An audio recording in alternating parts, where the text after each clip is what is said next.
And we're back for part 2. Hope you enjoyed part 1. We absolutely loved it.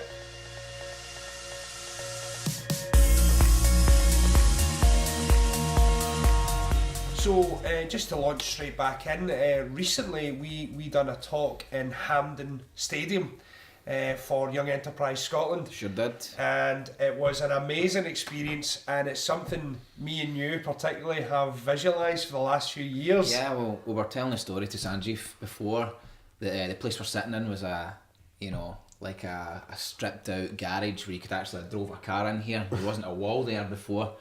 And it started off from just taking a risk and having a vision of creating somewhere, a musical creative hub where, you know, young people, older folk, anyone who's interested in music could come along, learn from people who knew what they were talking about, who knew about business, knew about entrepreneurship, and could teach them about music. That was the vision, and we held on to that. And one of the things we did do back then was kid on to ourselves, or visualise to ourselves that we'd one day be in Hampden talking or playing music, or one of the two. But the reason that it kind of stemmed from that is like we'd actually Stephen writes a lot of melodies, and I love coming up with lyrics, you know, just off the top of my head for fun, which is the thing. And I'm quite good at it, and really he had played this really nice melody, and it was like a ballad. And I started writing these lyrics that were like really, you know, we were writing it, we're like, you know what, this sounds like a hit, man, you know, tugging on the heartstrings. You know, it's like really, I could see Coldplay singing this or something, so we're like, Hampden, and we're like kind of shouting, you know, visualising as if we're like... Do you know that way when you're just looking at a blank wall?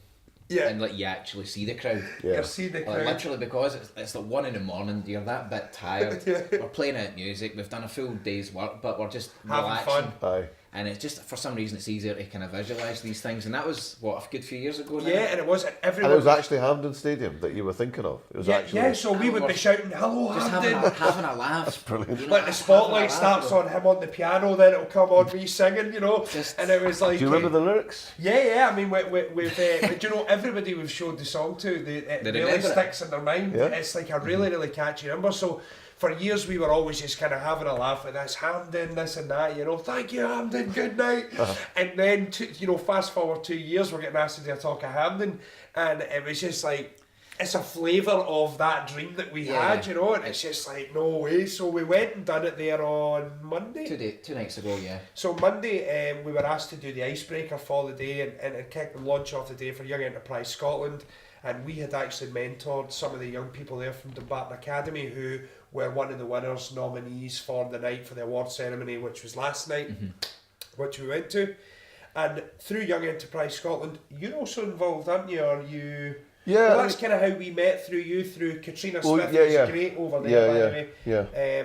So tell us a wee bit about some of the youth work and community work you do. Well, to be honest, Katrina's a pal. I mean, our son and my daughter went to school together, so she'd invited me along to a couple of things. She had run an event, I think it was at Springburn Academy, and the idea was to show young people maybe alternative careers off the beaten track. And so she got me just to say a few words about how I got into what I was doing, sort of thing. And I'm always keen to, you know, lend my experience, but then I always feel like a bit of a fraud because I never chased what, you know, by the sounds of it, you guys full on, you visualised it, which is brilliant that you realised it, but I never actually visualised any of this. It's always a surprise to me when I get offered jobs and stuff, and as much as I was a massive fan as a kid, watching comedy and lapping it up. I mean, back then it was only 4 channels. You could watch all the comedy and music there was. And I used to knock about the keyboard. And I used to, my brother started this alternative school magazine, and he asked me to write a couple of things. I said, well, fine, okay, I'll write them. And I quite enjoyed that, but I never really pursued it. That's interesting. So I fell into what I'm doing. You know, it's always been other people spotting it in me. And me, like Scooby-Doo, oh, okay then. And then, oh, I'm quite good at this. Yeah. That's how the whole radio presenting thing started. So when people say to me, oh, how did you get to where you are in the business? What am I going to say to them? Well, start a medical degree and then do a maths degree, because that's what I did, because I thought I was going to go down those routes. There's no defined way though. It's no, like there isn't. Anyone who's made anything, they'll tell you the same. It's like, man, you've got to literally carve your own. Yeah, you do. But I mean, I wish, I often wonder, you know, had I known at the age of 14, 15, whatever, that this is what I want to do, would I have got as far as I did? Or is it because I wasn't really chasing it? I mean, it's an argument. It naturally grew. Yeah, I have that discussion with myself all the time, and I do meet people who, that they're more talented than me, and they went through the more traditional routes, and they haven't quite got to the level where I am. So it's a tricky one, but I admire anyone that has a vision at a young age, and I would say to them, look, it's not easy. We all know it's not easy in the creative industries. There's no real set career path. Yeah, that's right. But if you look, I think the one thing that creators have in common is that they couldn't do a job for the sake of doing a job. That it would destroy them. When I was less employed, I envied people that could do the 9 to 5 and just like zone out for those hours to make the money they need to feed their family, whatever. I just know that would destroy me. I would need to do something that I liked, and I'm not saying that makes me superior. Actually, do you know what? It's harder because you have to find that thing that you want to do. You can't just work in a call centre because, you aren't wired that way. So I'm all for encouraging people to chase their dream, and don't call it a dream, because then it feels unattainable. It's just your thing. Yeah, it's your thing, and you can get that far. And we're guilty in this country, I think, of selling ourselves short. Mm-hmm. So it's great to meet guys like you who had that vision early doors, and you maybe didn't tell everyone about it, but you knew, fixated on it.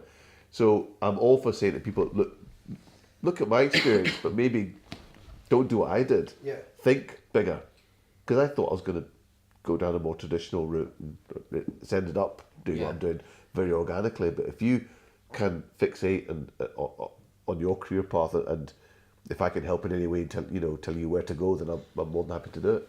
It's interesting. It's like maybe it's just the way your mind works. You don't take things too seriously. You're not overthinking things. Yeah, I think that's true. Opportunities are probably more prone to go towards a person who's taking themselves less serious. Absolutely. Or it could just be that you're less disappointed when things don't happen. Yeah, that's it. And you're going to be, it's not like a massive punch in the face when you don't get that job. Because then immediately you're sending out, a bad frequency. If you're disappointed, it's a negative sort of vibe. You know what that's like sometimes, the law of attraction thing. It's expecting too much, And you'll admit people, I'm sure you have, I know I have, that maybe feel entitled to a career, and you can smell it off them. Mm-hmm.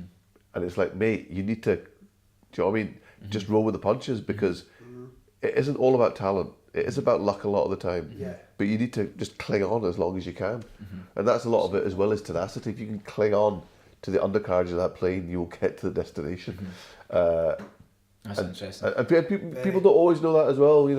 We live in a culture as well, don't we, where it's about instant gratification. I mean, I was saying this story to someone the other day that a few years ago, we were doing a spring clean in the house, and I found a camera, and it wasn't a digital camera.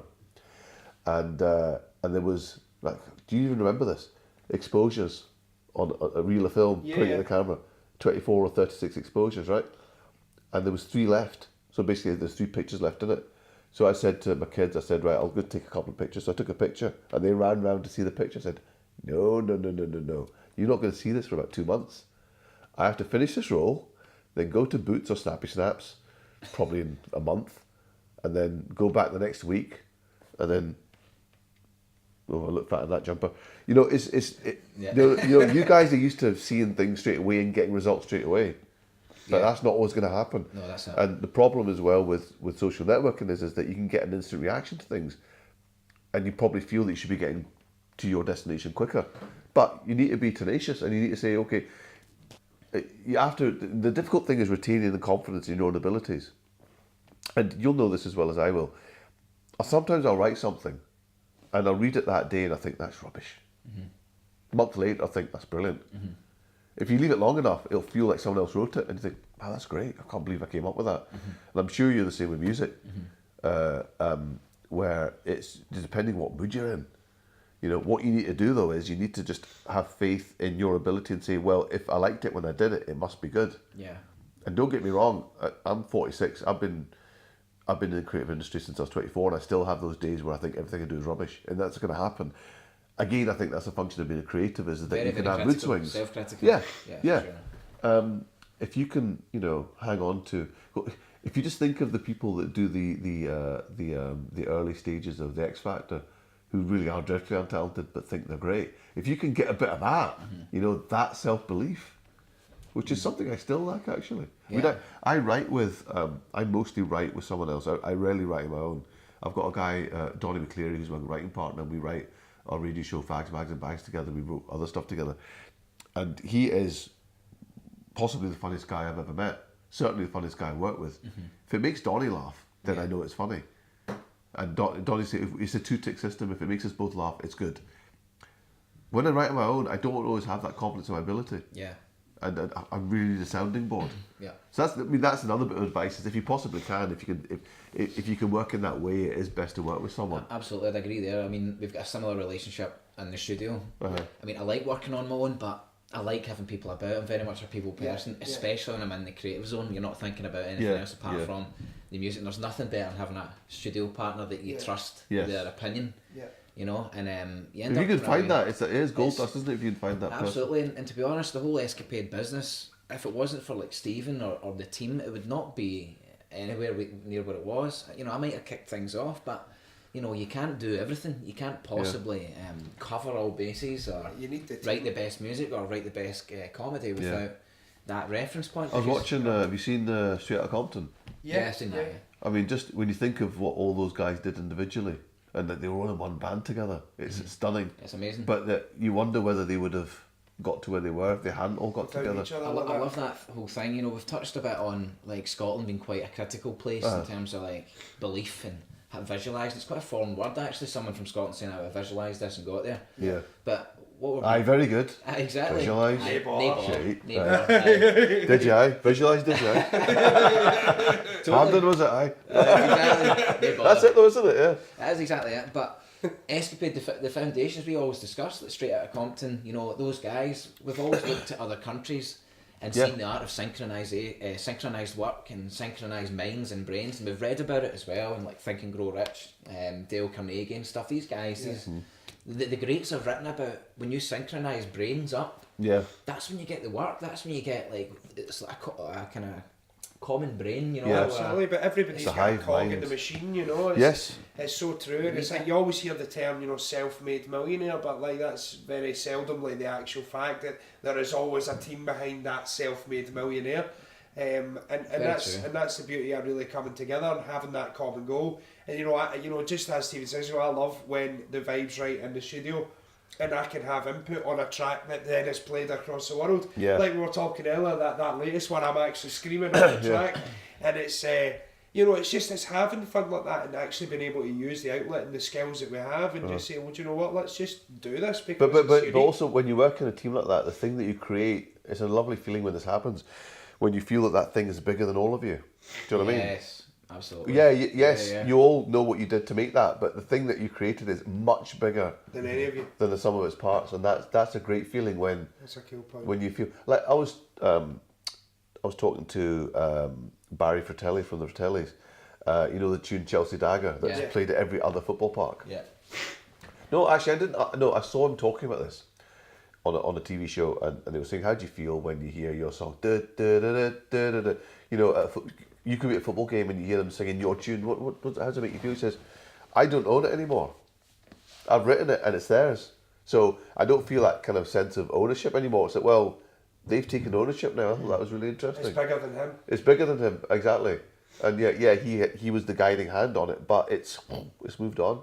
Which I think is a really interesting concept about ownership of ideas and intellectual ownership. Yeah. All of that stuff. But when you do something like you said, when you heard something that you made getting played, you know, a 20-hour flight away. I mean, that's so gratifying, isn't it? It's crazy. I mean, in this room, it was put together with some of the minds in the building today, and you sit and watch a YouTube video back, and you see literally a whole other culture. Yeah. Having their own individual experiences. Some of them might be going through breakups and they'll be like, do you know what, I'm releasing this beast, I'm going into a new phase of my life. Whatever it could be, there's individual lives there benefiting somehow from what you've created. What we've created here in Dumbarton. But I guess what you guys have, which I didn't have at your age, is social networking, so you can make those connections without the usual bureaucracy. Yes. For me to have that experience when I was in my 20s or whatever, it would have been much more difficult. Yep. And I guess what I hope is as much as I talk about that Scottish psyche, about being quite kind of not insular as such, but just lacking confidence in your thing maybe being spread, I would like to think, and I see this actually when people put stuff up on YouTube. Like, look at Lemmy, right? Yeah. He's loved globally, and I think he's a genius. He's hilarious. And what I love about what he does is, and the same with the Burniston boys as well, is they do it in their own accent, but it's ambitious, you know, and it's a unique worldview, and it happens to have a Scottish accent, but they're not apologising for it. They're saying, right, yeah, I've got this accent, but you know, this is the way I think. It's who I am. It's who I am, and I'm not going to download it for you. You come to me. You make the effort. You make the journey to me. And that takes a lot of confidence to do that. There's nothing more authentic than being your true self. Yeah. As well, like, you can't get it across any better. But then also as well, because if you can put stuff out online, you don't have 2 or 3 people saying, "I need to take the edges off that." Or you know, I remember when we did when we were doing Still Game, and it first went like network, and I'd said a line about Headstone, and the director said, "Look, I'm sorry I have to say this, but could you say Headstone and not Headstone?" I said, "What?" He said, "Look, it's not from me, it's from upstairs, but we'll do." In the end, he went with Headstone in the end, but he had to do alternate take. And I thought, well, I always think, I mean, you know, any good art, I think, is about authenticity, and the minute you take that away, I mean, Christ, it took me probably 3 whole hours of The Wire to get into the language, but once I was in, I was there, sold, to the point of, and have you seen The Wire? Do you know what you'll get round to it. You'll get round to it. But yeah, it's the one I'm going to watch next. Yeah, look, mate, I've not seen a single Sopranos, so don't worry about it. I know. Bada boom, bada bing. But I got so into The Wire because I wasn't very employed at the time, and I got in deep. And it's that thing of that they make no apologies. It's very hard to get into the rhythms and the words and all the rest of it. But like I say, if you make that little bit of effort, then you just enjoy it more. And at one point, this actually nearly happened. My daughter was pouring sugar puffs, and I fancied some, and I nearly said to her, "Can you hook a brother up?" to my 8-year-old daughter, because I was so entrenched in The Wire vernacular. You know, it's the same with Trainspotting, which is one of my favourite books and films. If you try and read the book Trainspotting, it takes you 50, 60 pages to get into that licorice, thick Leith dialect. But once you've cracked it, you feel like a Leith junkie, and you know, in the best way possible.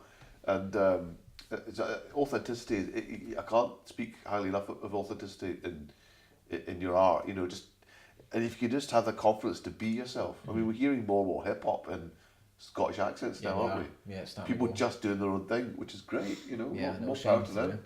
Have you read the book The War of Art? No. Amazing, and it talks about, you know, artists. The most important thing you can do is just sit down and do the work. Sometimes the hardest thing is actually getting the momentum to sit down and do it. Yeah. But once you actually commit, like the universe just summons these forces where after an hour, maybe 2, things just start to come. Whether it's like you're struggling on writing a track, for me, you know, you can be sitting there for an hour and you're like, this just isn't, you know, I could so tempted just to go to the shop or whatever. Yeah. But if you commit and you just keep going, something just insane happens. And that's that art, that's that creative sort of injection that just comes to you once you just activate that part of your brain, commit to it. I absolutely believe in that, and I think it was at Maya Angelou that said, or it might be Nina Simone, but creativity breeds creativity. And I made a decision about 4 or 5 years ago to, if I was ever offered work, paid or unpaid, if I could physically do it, you know, I've got 3 kids, so I have certain commitments, but if I could do it, I will do it, because it may pay little or nothing, but it will keep your brain going. And we were talking about Twitter before. Yeah. I mean, I try to tweet maybe 5-6 times a day, and the reason I'm doing that is to keep my brain active, to stay in the zone. It's like doing press-ups. Yeah. I'm always match fit. It's a muscle. It's a muscle. And I always feel like I'm match fit. Even for doing something like this, I feel like I'm match fit to... I do a lot of presenting work and like guest appearances and things, and I just feel like I'm in the zone already. Yeah. Because I've worked my brain. You're doing. Yeah, and you know, I've tried to diversify. I mean, I've written songs now. I'm sort of in a band, and we've done stuff with that. I've done a wee bit of sort of like spoken word stuff. I do the straight ahead kind of sitcom writing, radio presenting. To me, like we said before, I think it's all storytelling. I think it's all comes from the same place. But the more I diversify, the more creative I feel. And it's not like you think that, oh right, are you not emptying your well? Are you not dry? No, it doesn't work that way. It doesn't work that way. You actually breed more creativity. And that's been an important lesson. I mean, just stay busy. Stay in that zone. Staying on it. And like you say, molecules align, something happens. Something like of a higher force. I mean, essentially, when you look at evolution, we're just, smart, monkeys, really. Yeah. We're not anywhere near, what we know of the forces of the universe, whatever. There's definitely stuff happening. Yeah. And we're just sort of tapping into it. But I guess it's just having faith that there is forces out there that you can use this amazing muscle up here to activate them, Just having faith in them, I think it's an important one. It really is. But practice makes perfect, as they say. It's a practice thing, yeah. It's like, you don't just start off as a professional, you've got to work at it.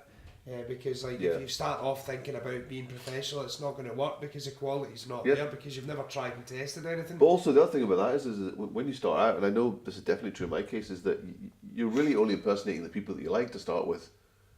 It's after a while that you possibly start to find your own voice. Yep. Like, I know that a lot of my stuff is influenced by Stephen Fry, Hugh Laurie, Chris Morris, Amanda Iannucci, Eric Morecambe, Victoria Wood, Eddie Izzard, Monty Python. There's a lot of absolutely the young ones, Rick Mail, all those guys. There's a lot of influences in there. And I think when I started out, you could probably say, yeah, Fry and Laurie nicked. Yeah, you nicked that from Rick Mail. You definitely nicked that from Hitchhiker's Guide to the Galaxy. A year forward, I've started to find what it was that worked for me in amongst all those influences, and then, it helps as well to have diverse influences, because when you put them together, you get a new hybrid. Yeah. With your own spin on it. With your own spin on it, and that's part of the process as well, of becoming more professional and practicing. Absolutely. You start to actually develop your own place in the world. First and foremost, it's committing and actually understanding that it is a process. And if you don't commit to it through all of that, then you won't arrive at your own thing. Yeah. And a lot of people do well and take influences, but then they give it up. Yeah. And then they'll never know what the process could bring them. Again, that whole hybrid of your own thing, I guess. Yeah. It's all about just becoming you. Yeah, exactly. And everyone's got that unique identity. Yeah. It might take you a while to get there. Yeah. It could be 30, 40, 50. Colonel Sanders you're talking about. Yeah, no, he didn't start KFC till he was 66. True, it was all veggies before that, remember? He used to try to market peppers, it wasn't working for him. Right. And they thought, no, I'm joking. That's the first thing about that. Right, well actually, just talking about other influences and stuff like that, who's ticking your boxes at the moment in the Scottish scene? Obviously Limmy. Limmy, yes, definitely. My problem is that I don't get out enough to watch enough comedy, and I really, really should. Do you know, I'm the same. I think I'm very interested the way that Frankie Boyle's career's gone. I mean, I think he's just absolutely found his own niche and just says what he wants when he wants. The stuff he writes in The Guardian is just so on the money. Oh, he's phenomenal. Such a smart guy. Yeah, and I think he doesn't owe. I think he had definitely evolved, not from doing like the live floor show, which is what he's sort of first known for, and then doing obviously the Mock the Week and stuff. But he's absolutely found a place now. I'm always interested in what Frankie's got to say. I'm always interested in what Ian, Robert Florence and Ian Conlon have got to say. I think they're really, really clever, funny guys. They're not scared of being clever, which is what I like about them. I really like those guys as well. Yeah. There was a great sketch in Burniston where they were. It was a guy he was going to see his housing officer. Says, "Hey, can I help you?" He says, I think I've been haunted. Right, let me just get the form. So you're haunted? Aye. So what you've been haunted by? Have you seen it? Aye, sort of an unknowable entity. Right, I haven't got enough letters here on the box. Could you maybe? I don't know, because it didn't really exist in Euclidean space. Right, I've not got enough spaces. I just loved that they were just saying these words and like reaching. I loved it. It was just they weren't trying to second guess their audience. And do you know what? We're going to be intellectual and come with us for the ride. Apologise with it. And that's what I've. The show that I'm working on just now, which is my Radio 4 comedy that I co-write and I co-star in, called Fags, Bags and Bags. We're about to record the 8th series next week. Actually, we're doing a read through tomorrow, and we try to do the same thing where we try to stop short of actually being smart arse, but we try to be clever. Yeah. And absolutely not patronise the audience. Do you know what patronise means, by the way? Hey! Pumpkin. I know. I'm a big fan of... I really like The Big Bang Theory. I've learned stuff. I'm a kid. I've learned stuff watching The Big Bang Theory. Actual science. So I like intellectual cerebral comedy. And I feel that Scotland's kind of getting there. Yeah.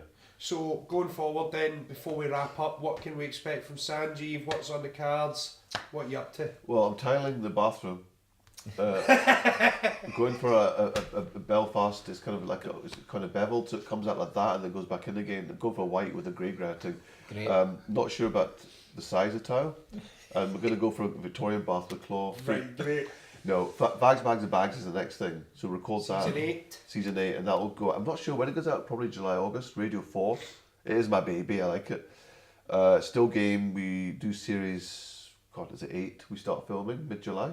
Brilliant. Great. That'll go out before the end of the year. That'll be this autumn. Fantastic. Didn't even know that. So that's amazing. And now you know the new Marvel film. Not in it.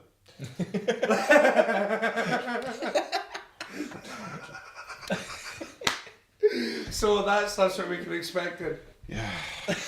Didn't get a call. And on that note, Sanjeev Kohli. Brilliant. What an absolutely amazing episode. We probably could continue chatting. Sure, we'll try and do it again. You know, yeah, let's love make to have this you happen back again. in. It's been an absolute pleasure having you down. You know, it's been a goal of ours to try and get you. And if I do come back, could you artex that wall? We could, if you could bring some of your tiles. I'll bring some of the tiles. Bring some of the tools down. We'll just have like a day-long podcast where we redecorate. Yes. Oh, here, that sounds like a great shout. I mean, we could do like a takeover of social media that day with Sanjeev Kohli, and we're going to DIY the office. Yeah. Okay. I'll bring some bricks and we'll call it a hodcast. That was rubbish. I can't apologise enough. So episode 9 has been amazing today with Sanjeev Kohli. Absolutely. I've been Stephen Kirkwood. Of course, I'm Stephen Galoni, and this has been Sanjeev. Go and check him out. Go and follow him on Twitter. He's a very funny guy, very humble, and we're very grateful to have you on. So remember, hit subscribe, guys. If you did enjoy this, share it, like it, and just keep doing what you're doing, man. You are all absolute legends for tuning in. So thank you again. Thank you so much. Till next time. Bye bye.